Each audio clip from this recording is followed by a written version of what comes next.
unfortunately, there's the politics of how this stuff works in music too as well. You know what I mean? I know you tried a lot of different sounds, you know what I mean? And Yeah. and like you said, maybe some of the stuff was just doing music to do music, like maybe this will work, maybe this will catch on. But Hmm. I've told you from day one, and that's why I'm so happy around what's happening right now.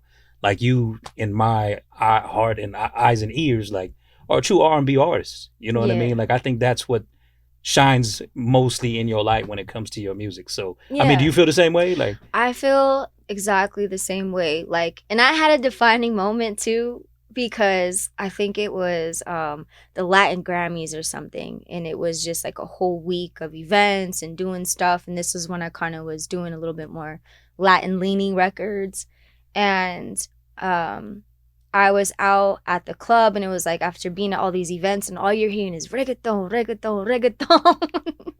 And then I was out at the club, and it was one of the event, like one of the Sony parties or something like that. And I'm just like reggaeton out. I'm in there and I'm just like, yo, I gotta get out of here. And it was like a defining moment. And I just was like, I was just looking around and I was like, there's so many amazing Latin artists.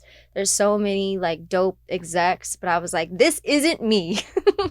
And I really had that defining moment. Like I left. I went to the bar real quick, got my wine, and I was like, all right, yeah, I don't think this is gonna work for me. yeah. So, I mean, it's just so crazy because this is where I talk about like the politics of it a little, because like our gente will look at us a little funny like that. You know what I mean? Like I'm a big hip hop head. You know what I mean? And it's yeah. like, yeah, I know Spanish music and all that type of stuff. You know what I mean? But it's not my go-to. Yeah. You feel And me? it's like because I'm full Mexican, people expect me to Hmm. be more of a Latin artist, to do Spanish music. And it's like, no, because it's not me. I'm third, fourth generation Mexican. Like, we mainly speak English. Obviously, we speak Spanish too, but like our main language is English. Yeah. So, And we catch the shit for the no sabo.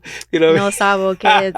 Yep. But I want to I, make it clear, Hector, like we still down with the brown. You know what I mean? of We just, it's just a course. musical vibe as to what we rock with. You know what I mean? But But it's also like in that journey, I realized that there's so many people like myself, like us, that are third, fourth, fifth generation who like struggle with their Spanish a little bit, but they're true, for the culture, like real Mexican, real Puerto Rican, whatever. And like they feel the same way. They feel like, I don't know, I'm not fully accepted by the first generationers or the people straight from Mexico.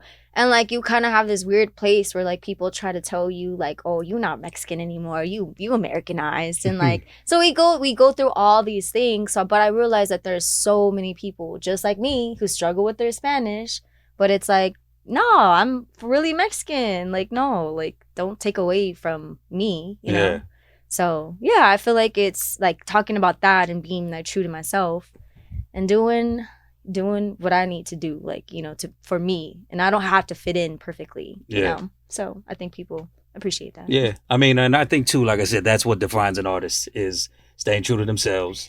What's in their integrity, what's in their heart. You know what I mean? Because I think we see a lot of artists out there where you can almost tell when artists are doing something that they're not really truly Mm-hmm. believing in. You know what I'm Yeah. saying? So People know. People yeah, know. yeah, People yeah, can tell right away. indeed.